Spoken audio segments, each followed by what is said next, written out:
Então nós vamos falar sobre apresentação, amém? E eu vou pedir, alguém vai ficar ali no computador, amém? Eu vou ficar no computador. E ainda antes de lermos a palavra do Senhor, eu vou mostrar uma imagem que os irmãos quase todos usam, ou já usaram, ou pelo menos conhecem, já ouviram falar. É impossível não ouvir falar, tá? E é aquela página ali do Facebook, tá? Todo mundo que tem Facebook já introduziu ali os dados, né? Já abriu uma conta, pôs ali um nome, depois começa a fazer uma série de perguntas sobre você próprio e metade delas você tinha vontade de mentir, especialmente na idade. Mas como você é crente, não pode, né? É na idade e nas fotos, né? Nas fotos você elimina umas e põe outras, mas você cria o seu perfil na internet e todo mundo que não o conhece fica a saber como você não é. Todo mundo que não o conhece fica a saber como você não é, né? Tem uns que são assim mais corajosos e põem o antes e o depois quando vão ao cabeleireiro, não é? Amém, amém, amém. Tem os outros aí que fazem umas outras coisas muito engraçadas, né? Tira a foto à comida, né? Que é para todo mundo ficar com água na boca. É umas coisas muito engraçadas, mas você conta coisas sobre si próprio, você vê, né? E depois você elimina. Fica muito chateado quando alguém pega uma foto sua que você não está tão bonito assim como você pensa que é. Não é como você é, como você pensa que é. Eu só fico chateado quando o outro pôs a foto e ainda pôs o seu nome, né? Todo mundo ficou a saber que você é aquela pessoa que está ali, né? Assim, alguma coisa. Mas naqueles dados ali, o que eu queria levar, não é dar uma lição de Facebook, porque eu tive que aprender, né? Eu nunca fui muito bom no Facebook, anyway. Mas não é uma lição de Facebook, nem é sobre o Facebook. Mas é sobre a questão da apresentação, os dados. O que é que você diz de si próprio? Você vai ali e põe onde você estudou, onde você vive, um monte de coisas, não é? Você põe uma série de dados sobre si próprio. Uns você não precisa pôr, mas tem outros que você é obrigado a pôr, não é? A idade você é obrigado a pôr, não é isso? A idade tem que pôr, porque tem que ter uma idade mínima, não é? Você pode mudar lá aquilo. Mas aquilo que você é. Amém? Apresentação. O próximo slide diz, eu encontrei este, já estava criado, não o slide, mas os textos bíblicos, portanto eu não confirmei estes textos bíblicos todos, porque não é a nossa pregação também, ou não é a mensagem de hoje, mas isto é alguma coisa que a Bíblia diz que eu sou, tá? O que é segundo a Bíblia eu sou? Eu sou filho de Deus nascido novo, eu sou perdoado dos pecados, lavado no sangue de Cristo, nova criatura, templo do Espírito Santo, liberto do poder das trevas e tal. Tem ali uns que eu gosto mais, que diz que eu sou abençoado, sou vitorioso, amém, rei sacerdote. E tem algumas coisas assim interessantes, né? Luz do mundo, sal da terra, chamado por Deus, vencedor, aleluia. Justo através de Cristo. E todas estas coisas são verdade, são, irmãos? Amém.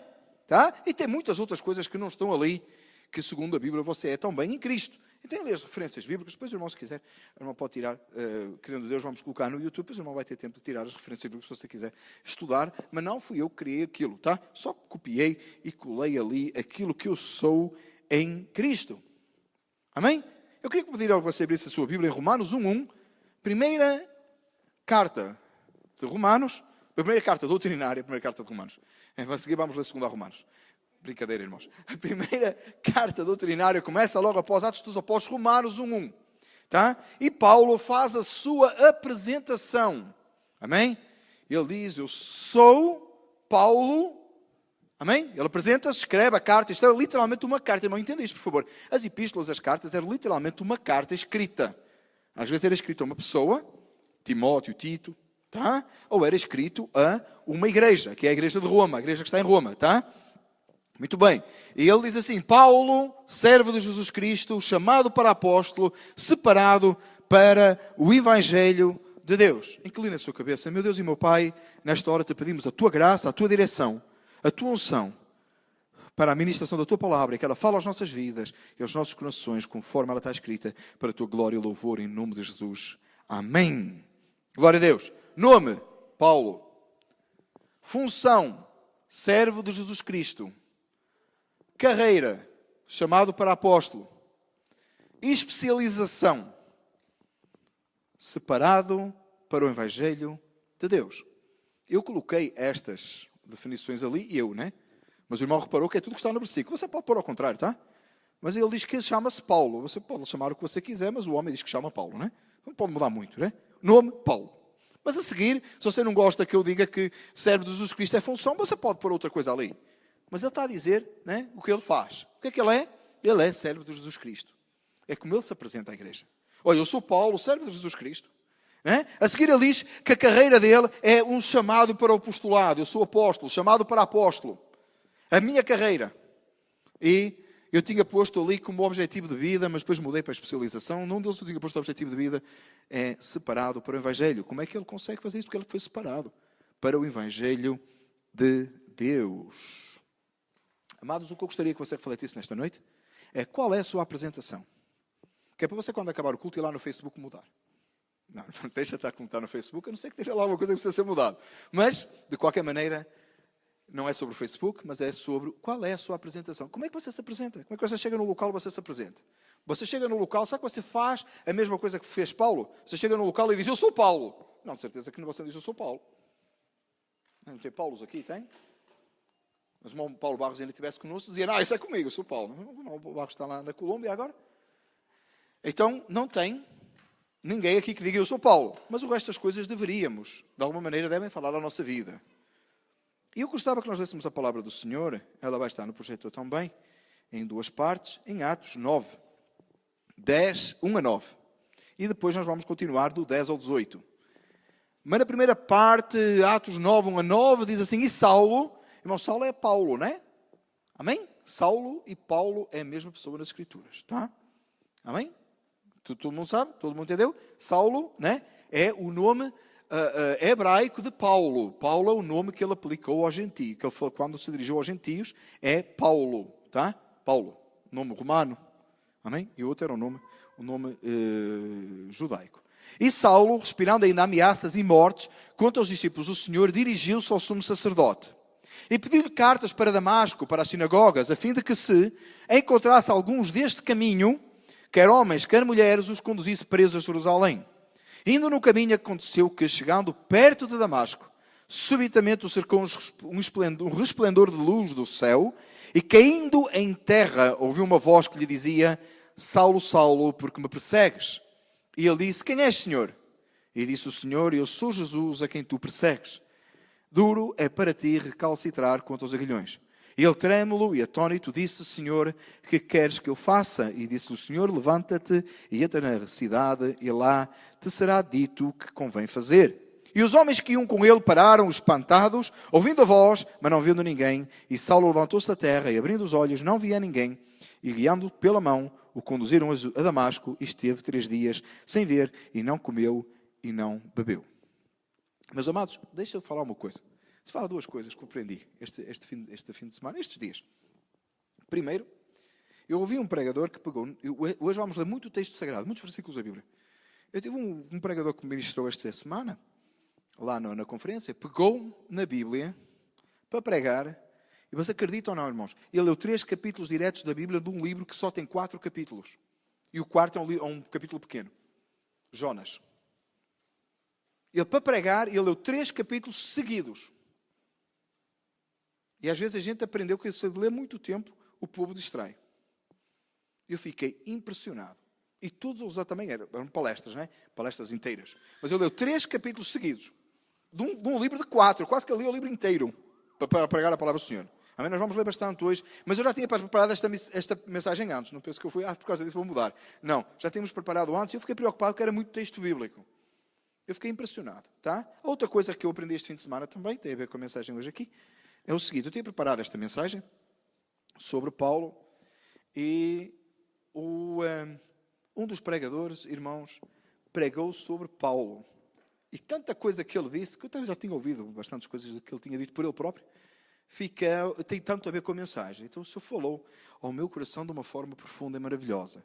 E eu queria partilhar isso com os irmãos, que não saibam nisso, que realmente eu fui abençoado, graças a Deus, e edificado para a honra e glória do nome do Senhor. Amém?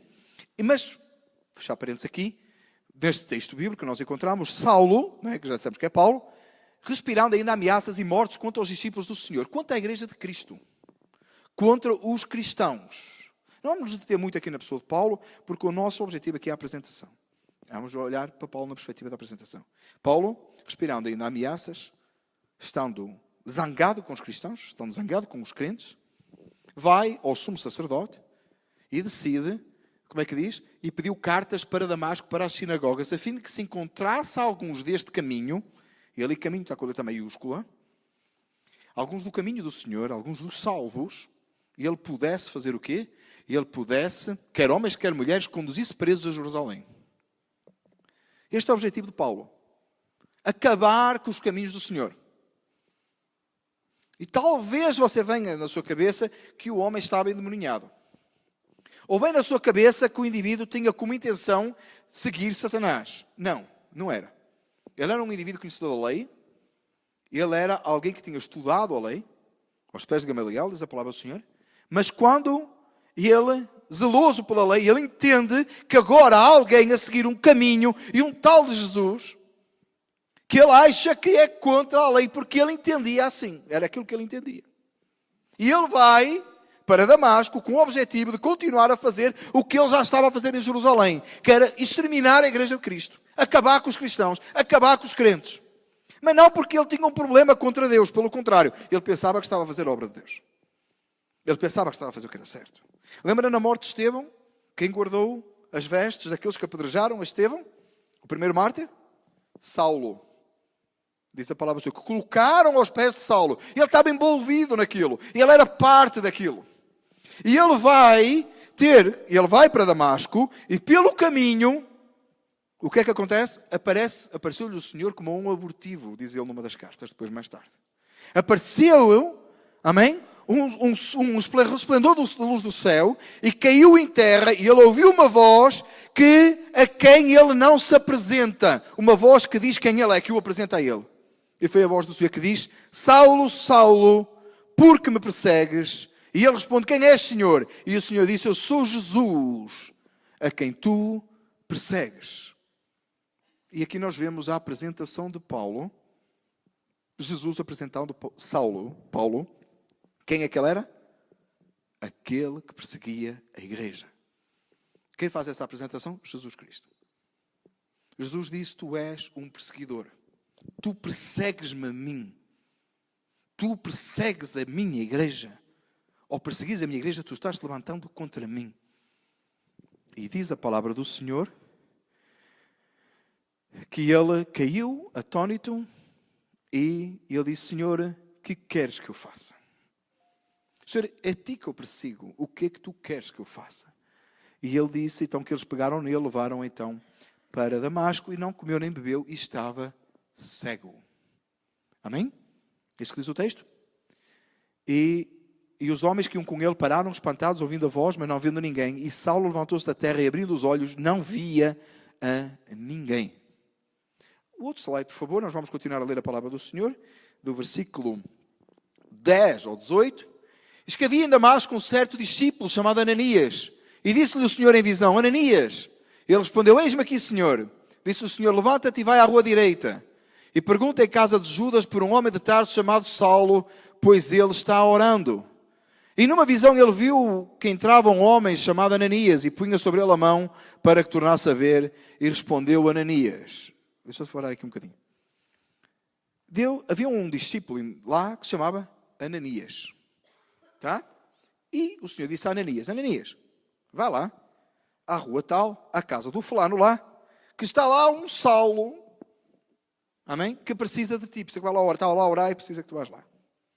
Quando Ananias entende quem é o Saulo, veja que já sabiam lá quem ele era, tal era a fama de Saulo, de Paulo, amém? Diz assim,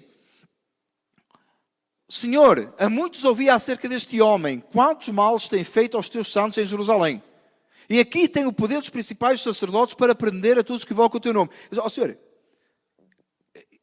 e eu vou ter com... E eu, Ananias, servo teu, queres que eu vá ter com Saulo? Deixa eu ver se eu entendi. Queres que eu vá ter com Saulo, que é aquele fulano que matou todo o teu povo lá em Jerusalém, a matar toda a gente, e veio para cá com o poder deles lá para fazer preso todo mundo. E tu queres que eu vá lá? Hein? Deus sempre pede uma coisa fácil para nós, não é, amados? Aleluia! Como é que diz o Tiago? Easy. É? E aqui tem poder. Disse-lhe, porém, o Senhor, vai porque... E agora o Senhor apresenta Saulo. Antes ele disse a Saulo que ele era o perseguidor. Agora olha o que Jesus disse a Saulo. Vai, porque este é para mim um vaso escolhido escuta, para levar o meu nome diante dos gentios e dos reis e dos filhos de Israel. E eu lhe mostrarei quanto deve padecer pelo meu nome.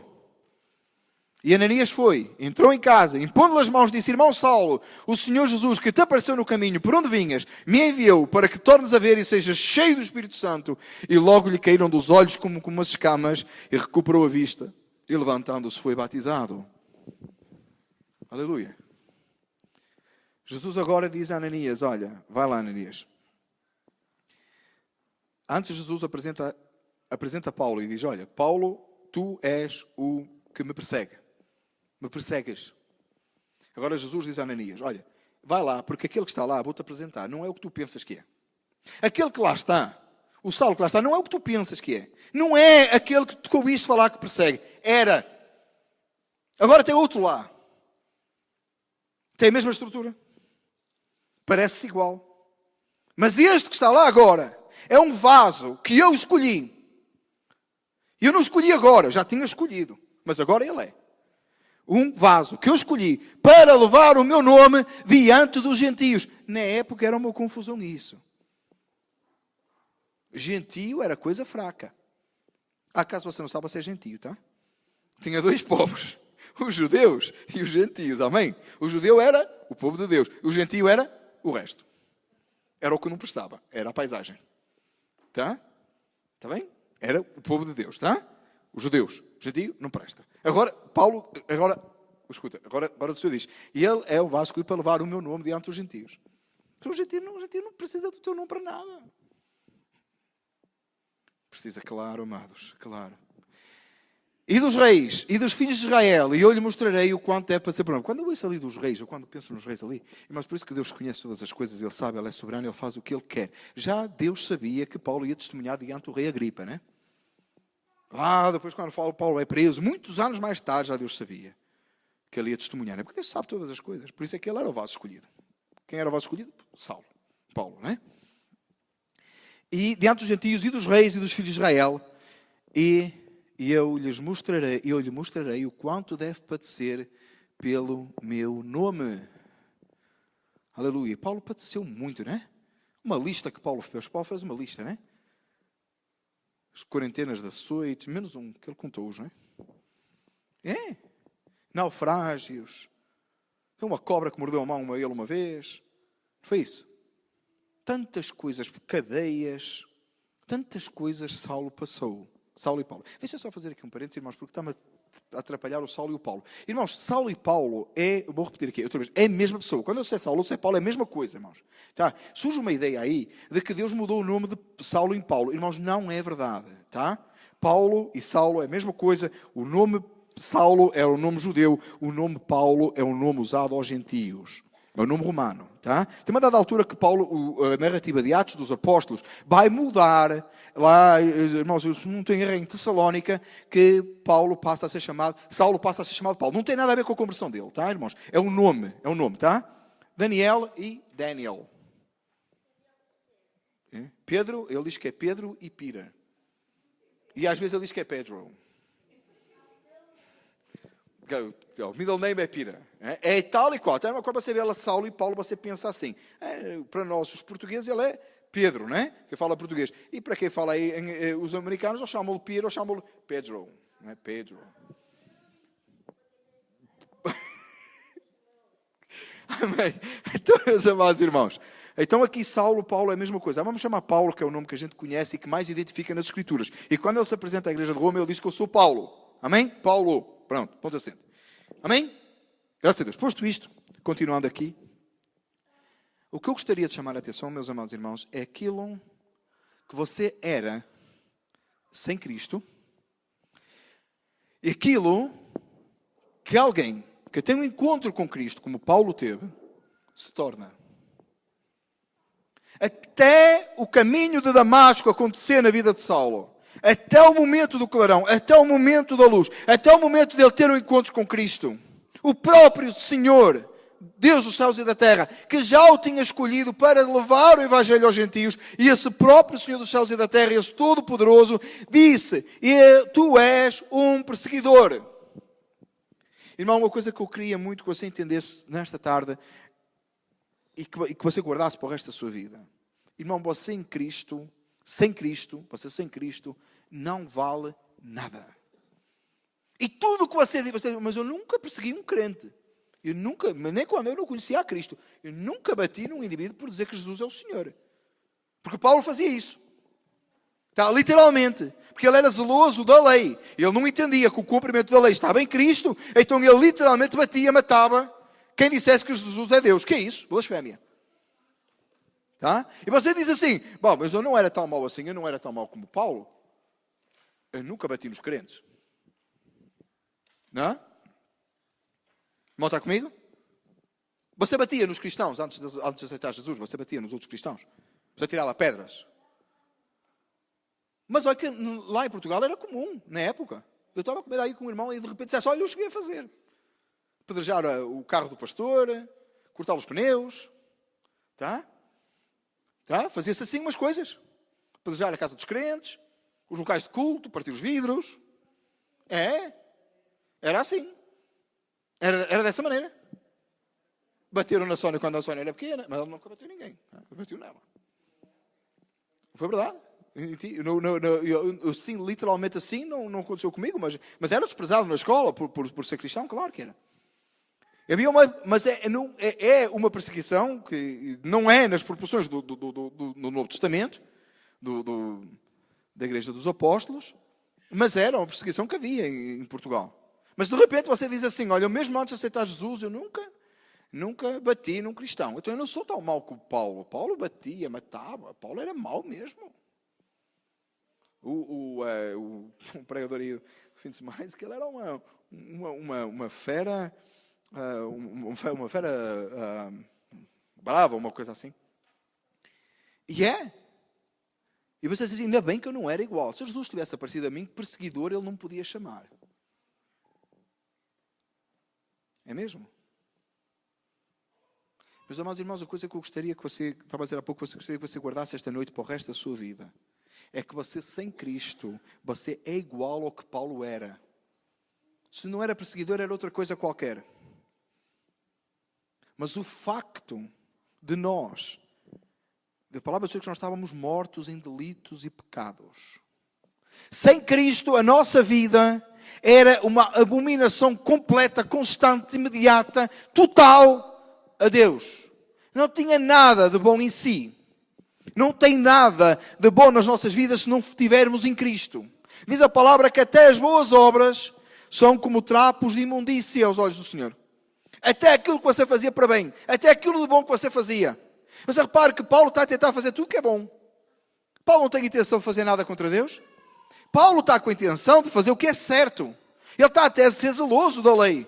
Ele é capaz de ter pensado que no reino dos céus, diante do Senhor, ele tinha um papel especial. Porque ele estava a fazer o que era bom, pensava ele. Mas quando ele tem um encontro com Jesus, e Jesus diz, tu és o perseguidor. Mas agora eu vou fazer de ti, porque já te escolhi, alguém que vai levar a mensagem aos perdidos. O que é que Paulo se tornou a seguir? O que é que começou a acontecer com Paulo? Paulo começou a ser perseguido.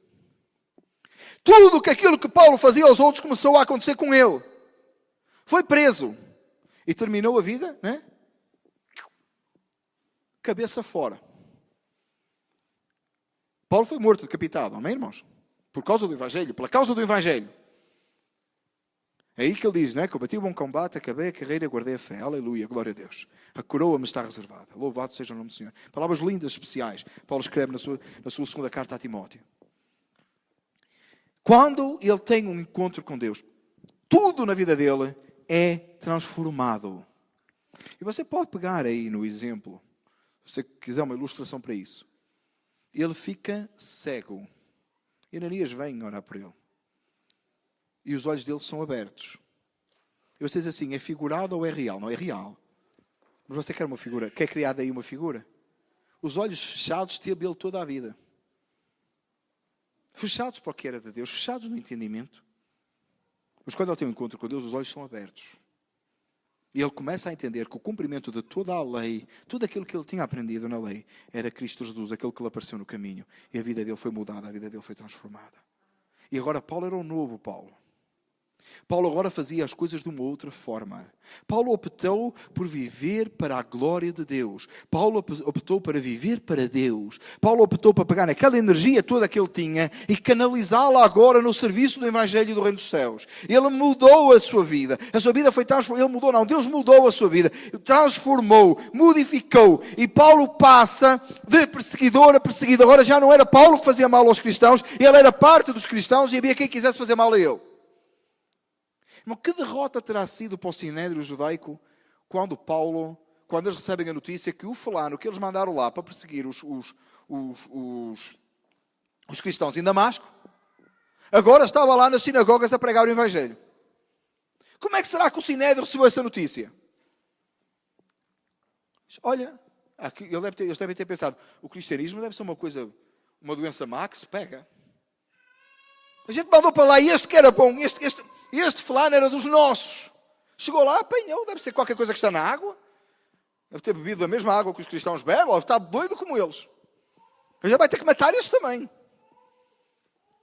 E começaram a perseguir a Paulo. A vida de Paulo tinha sido transformada. Porque ele teve um verdadeiro encontro, um real encontro com Cristo. Amados, eu queria ler mais um texto com vocês. Filipenses 3, 4 a 10. Nós estivemos a ler agora a narrativa de Lucas. Lucas falando e mostrando a conversão de Paulo. Tá? Lucas descreve no livro de Atos como é que Paulo, os dois fatores, a apresentação de Jesus, né?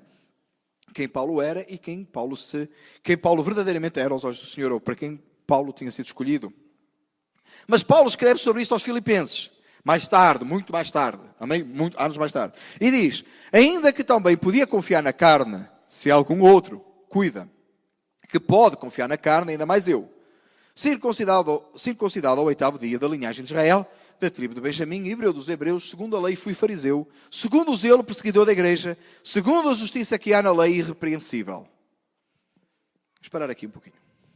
Paulo está a escrever aos Filipenses e diz, olha, se há alguém que podia confiar em si próprio, se há alguém que podia se achar alguma coisa sem Cristo, Paulo está falando agora sem Cristo, se há alguém que longe de Cristo, longe do poder do Evangelho, longe da cruz, longe da misericórdia do Senhor, no morto, como diz a palavra sobre os Efésios, em delitos e pecados, podia achar-se alguém, e esse alguém era eu, diz Paulo. Diz Paulo assim, olha, de vocês todos, se há alguém entre nós aqui, que ainda podia ser alguma coisa, era eu próprio, sem Cristo. E o que é que ele diz? Porquê?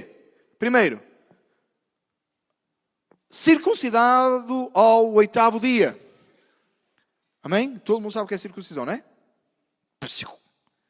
Ao 8º dia, tá? Era o costume judaico. As irmãs não têm problema a falar nisto. O problema é os irmãos. Os irmãos não gostam muito de falar de circuncisão. É um problema, né? Os irmãos gostam muito porque a circuncisão agora é no coração, diz Paulo. E eles dizem, maravilha, ainda bem que não é mais na carne. Né? Amém? Circuncidado ao 8º dia.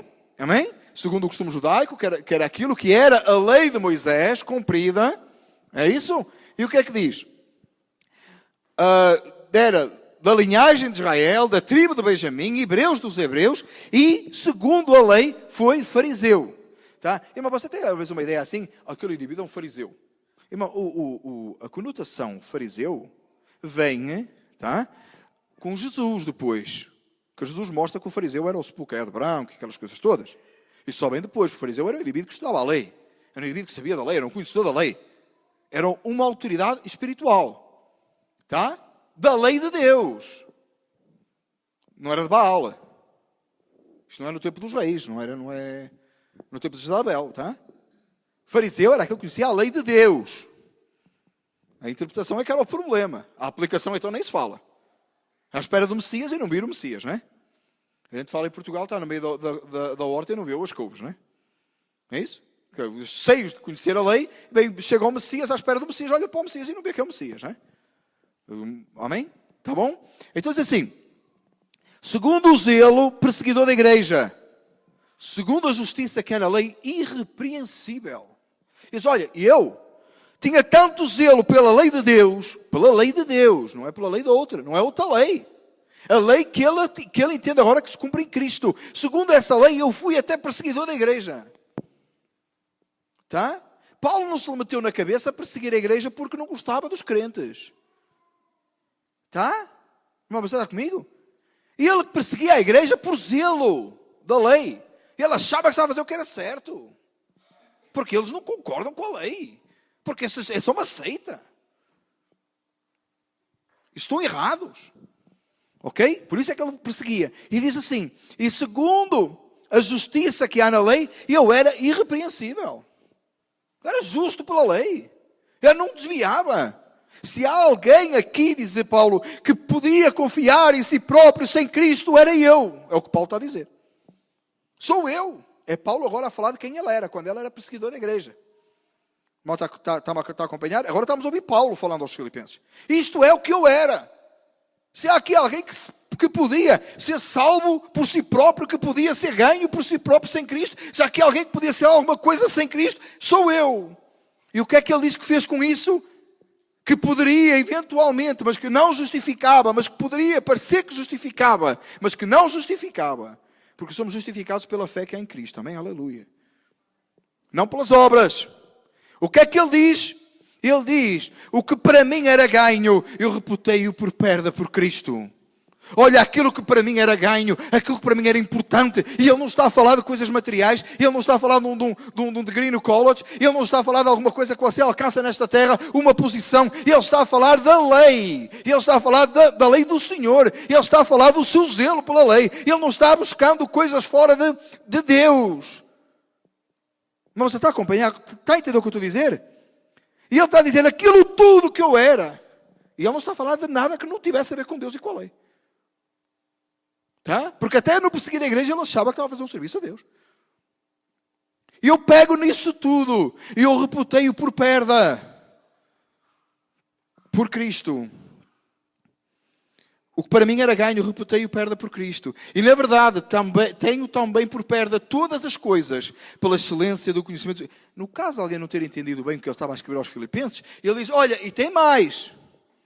Todas estas que eu já falei, eu reputei por perda por Cristo. Mas tem mais. Ele diz, e na verdade tenho também por perda todas as coisas. Obrigado, muito obrigado. Todas as coisas pela excelência do conhecimento de Cristo, meu Senhor, pelo qual sofri a perda de todas as coisas e as considero como escória para que possa ganhar a Cristo. Ele diz, olha, todas aquelas coisas que eu tinha, todas aquelas coisas que eu era, mesmo além destas que eu já mencionei, se há mais alguma coisa que eu tinha, eu considero isso tudo como escória, como nada, como o que não presta, como alguma coisa perdível, para que eu possa ganhar o conhecimento de Cristo, para que eu possa ganhar a Cristo e seja achado nele, não tendo a minha justiça que vem da lei, mas o que vem pela fé em Cristo, a saber, a justiça que vem de Deus pela fé, para conhecê-lo e à virtude da sua ressurreição e à comunicação de suas aflições, sendo feito conforme a sua morte.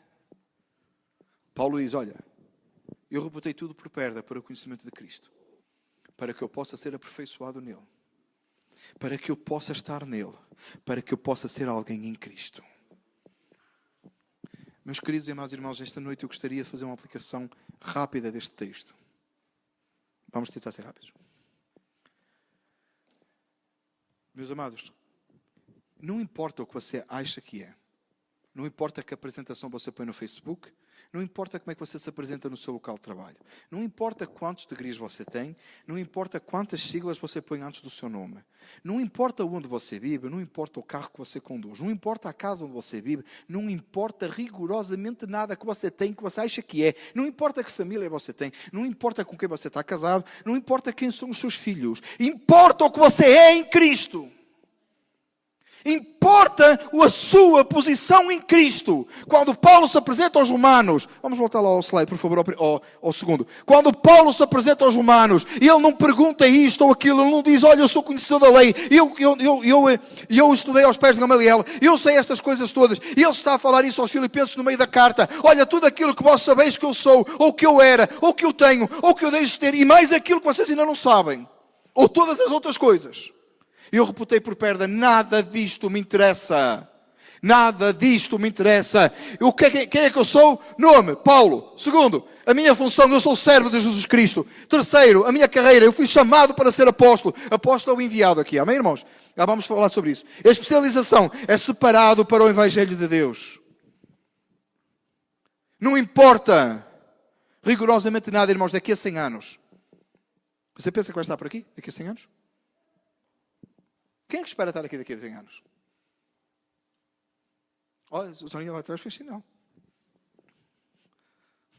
Vai dar certo. Amados, ontem o pastor Manuel dizia em Massachusetts que ele acredita claramente que não vai morrer. Ninguém ficou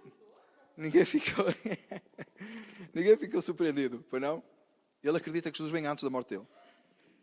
Ele acredita que Jesus está às portas tão perto que ele virá antes. O pastor Eduardo foi para falar e disse: bom, se ele não morre, eu também não. Que ele é mais novo, não é? Pela ordem de Deus, mas nós não sabemos isso, não é, meus amados? Só especulação. Mas de qualquer maneira, irmãos, daqui a 100 anos, mesmo que Cristo não venha buscar a sua igreja até lá, você não vai estar nesta terra. Dificilmente você vai estar. Tá? E se você tem mais e se você tem mais que a minha idade, que sou 25, você não está de certeza, quase certeza, não é? Brincadeira aí com os 25, tá, irmãos? Todo mundo sabe que é só 24. Então, meus amados, daqui a 100 anos, nada do que você construiu e fez nesta terra vale nada. Não importa quantas propriedades você adquiriu aqui. Não importa que nome você adquiriu aqui. Não importa o que é que você passou para a geração seguinte. Se foi feito em si próprio. Não importa quantos livros você leu. Não importa, escuta, cuidado. Não importa quanto tempo você passou de joelhos. E não importa quanto você leu das Escrituras. Se nada disso foi feito em Cristo. Você pode sentar-se no banco da igreja de manhã à noite todos os dias. Mas se você não estiver em Cristo, não vale de nada. Você pode ler a Bíblia de fio a pavio, de capa a capa, todos os dias. E assim, se você não estiver em Cristo, nada vale. Você pode rasgar os joelhos a pensar que está a orar. Se você não estiver em Cristo, isso não valeu de nada. É isso que Paulo está a dizer. Quando Paulo está a falar, eu fui perseguidor da igreja, eu fui zeloso pela lei, eu fiz isto e veio aqui, isso que ele está a falar. Nos tempos de hoje, eu estive sentado na igreja, estava sentado na igreja. Eu rasguei os meus joelhos, dos joelhos a orar. Eu li a palavra, eu sou conhecedor. Eu fiz de tudo. Só conta o que foi feito em Cristo. Só fica para a vida eterna a palavra de Deus que as nossas obras serão provadas como pelo fogo. E só vai subsistir, só conta para a eternidade aquilo que foi feito em Cristo. Não faça das minhas palavras, não deturpe as minhas palavras para deixar de orar. Não deturpe as minhas palavras para deixar de estar sentado nos bancos da igreja e não deturpe as minhas palavras para deixar de ler a Bíblia. Entenda o que eu estou a dizer. Faça essas coisas, mas faça-as em Cristo Jesus.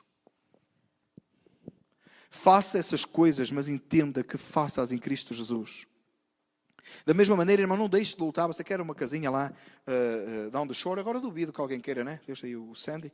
Ainda tem uma gente aí que ainda quer. Mas você quer uma casinha lá não sei onde? Uma casinha no Alasca? Quem pode dar glória a Deus? Ninguém. Uma casinha lá na República Dominicana? Amém. Amém. Você quer uma...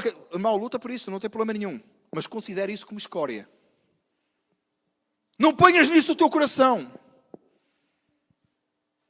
Você quer um Mercedes? Zero? Não é mais que não. O Jaguar? Não, também não. Você quer um carro? Mini? Não está errado você desejar isso, você querer isso, mas considere isso como escória. Não ponha nisso o seu coração. Não ponha o seu coração naquilo que não for eterno. Não ponha o seu coração em nada, se essas coisas não estiverem em Cristo. Não valem nada, não tem valor. Paulo rejeita tudo aquilo que era e que não era. Está errado você ter um degree no college? Não está errado. Está errado você ir estudar? Não está errado. Está errado você querer um trabalho melhor? Não está errado. Mas se não for feito em Cristo, não presta. Se não foi feito para a glória de Deus, não presta. Se não é feito em si como uma nova criatura, não presta. O que marca a vida de Paulo, Paulo não deixou de ser conhecedor da lei porque aceitou a Cristo. Deixou. Ele aceitou a Cristo. Tem um encontro com Cristo verdadeiro lá, a caminho de Damasco. Ele deixou de conhecer a lei? Não. Ele considerou isso como nada. Ele considerou isso como não sendo nada. Como não tendo nenhum valor. Porque agora só tinha valor o que estava em Cristo. o que era feito em Cristo. Ele quer perder tudo por amor ao Evangelho. Ele quer o Evangelho de Cristo Jesus. Ele encontrou uma coisa preciosa. Irmão, veio à minha mente agora. A parábola que Jesus contou do homem que colecionava pedras de grande valor. Não lembra-se? Já falamos isto há dias atrás, aí, lá embaixo. Numa das aulas, terça-feira, acho eu. Colecionava pedras de grande valor. E há um dia que ele encontrou uma pedra que era melhor que as outras todas. Não foi assim que Jesus contou? O que é que ele fez? Ele vendeu aquelas todas para adquirir aquela pedra de maior valor. Ele perdeu as outras todas por aquela. E Jesus disse, o reino dos céus é semelhante a isto. O que é que Jesus está a falar? Quando você encontra o reino dos céus, quando você tem um verdadeiro encontro com Cristo, você entende que tudo o que você alcançou até agora é pedra de pequeno valor. É pedra de pouco valor. Porque agora você encontrou um valor maior, que é o reino dos céus, é ser participante do reino dos céus, é estar em Cristo. Irmão, entenda uma coisa, por favor, nesta noite. Se você tem um verdadeiro encontro com Cristo, você tem que, obrigatoriamente, considerar tudo que é na sua vida como coisa de nenhum valor. Porque agora há um valor maior. Porque agora há uma coisa mais extraordinária. Agora há algo maravilhoso. Há algo que perdura para a eternidade. É algo que não acaba com a sua morte. É algo que não acaba quando a economia do país for abaixo. Ou se for. Ou quando alguma coisa aconteceu. A Bolsa de Valores não depende da Bolsa de Valores. Eu dependo de Cristo Jesus. E nada, não importa o resto. Não tem nada outro, não há outro valor que não seja Cristo. Uma das marcas do verdadeiro cristão, daquele que está salvo, é que tudo é de pouco valor. Tudo é de pouquíssimo valor. O que é que Paulo diz? Eu sei ter muito e sei ter pouco. Porquê? Ele reputou tudo como nada. Quando ele tinha muito, tinha que reputar como nada muita coisa. Quando ele tinha pouca coisa, ele reputava como nada pouca coisa. Até era mais fácil quando tinha pouco, não era? Eu vou repetir. Paulo diz, eu sei ter fome, sei ter muito, sei ter necessidade e sei ter muito. Com todas as coisas eu estou bem. Me contento com qualquer coisa para mim está bom. Porquê? A satisfação dele estava em Cristo. Então ele diz, então pensa assim, quando ele tinha muita coisa, ele tinha que reputar como perda muita coisa. Quando ele tinha pouca coisa, era pouca coisa para reputar como perda, até era mais fácil. Você não precisa de muita coisa, irmão. Você não precisa de muita coisa. Se Deus der muita coisa para si, você vai ter muita mais dificuldade em rejeitar toda essa muita coisa para que você possa viver uma vida cristã verdadeira. Já pensou nisso? Você pensa que Jesus disse que era difícil o rico ser salvo? Porquê? Eu não estou aqui a fazer um apelo à pobreza, irmão. Você pode ser rico, e que bom que você fosse rico, tá? Amém? Eu quero é que você viva bem, não é? Eu fico feliz que você viva bem, não? Claro. Eu já disse aí, não é? No ano aí de 2012. Os irmãos apareceram todos aí no parque lá da igreja, carro novo. Oh, glória a Deus! A maioria dos irmãos da igreja compraram carro novo nesse ano. 2012, o que é que foi?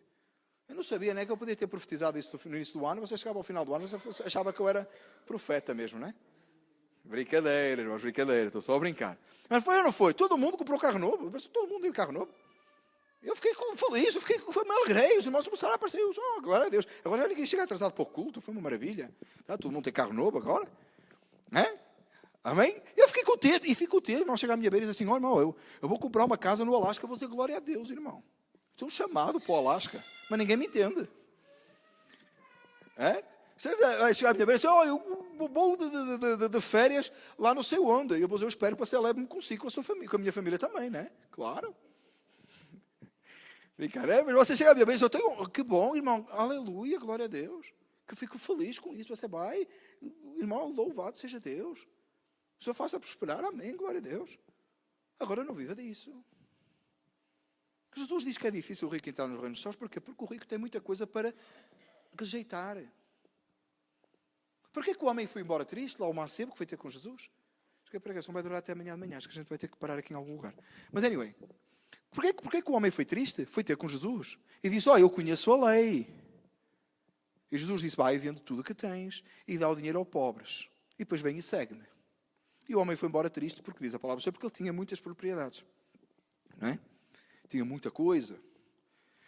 Tinha muita coisa e dá muito trabalho fazer a escritura, vender, aquilo tudo. Foi esse o problema dele, não é? Jesus estava com pressa. E Jesus vai demorar muito tempo. Eu vou ter que fazer escritura, vender isso tudo, depois dar aos pobres. Tenho que procurar pobre. Foi esse o problema. Não, o problema é que ele tinha o coração naquilo. Porquê? Porque era muito. E a viúva pobre no templo. Chegou ao templo e pôs lá o último sustento. Não tem nada e não tem. Confia no Altíssimo e confia. Só depende de Deus e só. Chegou lá e pôs tudo que tinha para estar aqui. Não tem nada. Não tinha e não. Aquilo não dava para nada. Para entrega. E Jesus disse, deu mais ela que os outros todos. Os outros deram o que sobrar, ela deu tudo que tinha. O irmão está comigo? Foi isso que aconteceu? Amém. Por isso é que Paulo diz, olha, tudo o que eu tenho, considero como nada. Meu querido irmão, enquanto nós pusermos a nossa confiança em alguma coisa que não seja Cristo Jesus, enquanto nós não percebermos que seja o que for que nós temos, até eu falei há pouco, irmão, e queria esclarecer, quando eu falei há pouco de família, eu não me enganei, I mean it. Até a família, irmão, se você não considerar que a família que Deus te deu é para Deus ser glorificado nela, é para tu veres e olhares para a tua família como alguma coisa que, como todas as outras coisas, a tua saúde igual, a tua doença igual, todas as coisas que vêm à nossa vida, até as lutas, até as dificuldades, até as adversidades. E quando nós não compreendermos que essas coisas todas são e estão na nossa vida e são como nada, para que Deus seja exaltado nessas coisas, porque o que importa é Cristo ser exaltado, nós vamos ter sempre uma vida cristã medíocre nesta terra. Enquanto nós não entendermos como